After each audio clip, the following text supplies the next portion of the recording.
let's say I am going for this Kimura. Yeah, you guys might want to get on this side here. So let's say I am doing this Kimura and he rolls his arm straight, all right? So you end up here, okay? That puts us now into a straight arm block, okay? So this is another really strong attack here. All I have to do is adjust. So as he straightens his arm to try to escape the Kimura, I'm gonna get his elbow when it's pointing in the same direction my elbow. Okay, my elbow's pointing down, so when his elbow starts to point down, boom, now I have him caught. The main thing is I want the blade of my wrist or my forearm here to be just under his elbow.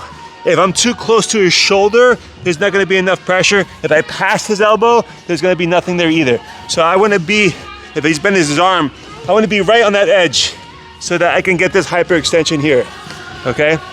Now, if you have someone who's very flexible, and I just start pressuring down, just relax, right? You know, like he might be able to get his hand to the mat. Like I'll still get him, but you know, probably you, I could push you all the way down. So to get some extra leverage, what I like to do is do a bicep curl here and crank up hard on the arm, okay? That's gonna lift the elbow much higher, okay? It's also gonna make it harder for him to twist because now it's like his biceps getting cinched, okay? And at this point, I can push down, you see, and I have a lot more room to crank.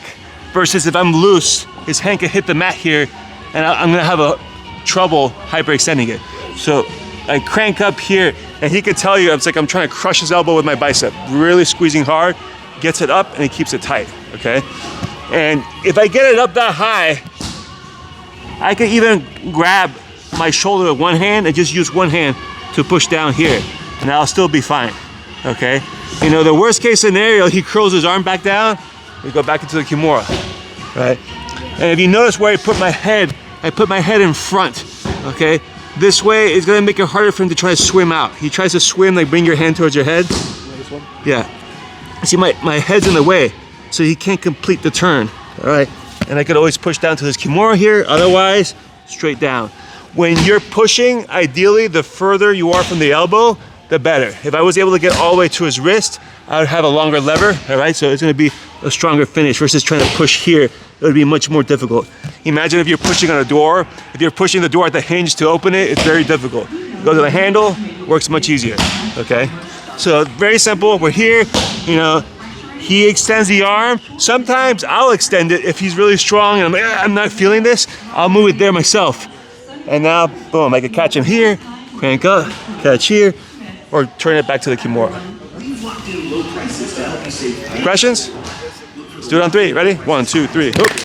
Thanks for watching the video. If you enjoyed it, please like, subscribe, and hit that notification bell so you'll be notified of all of my latest videos on YouTube. But really, the best place to find all my content is my website, davidmma.com. You can register for free and get access to 4 free courses, including Kimura Fundamentals, Essential Half Guard Kimura, Essential Half Guard Passing, and much more.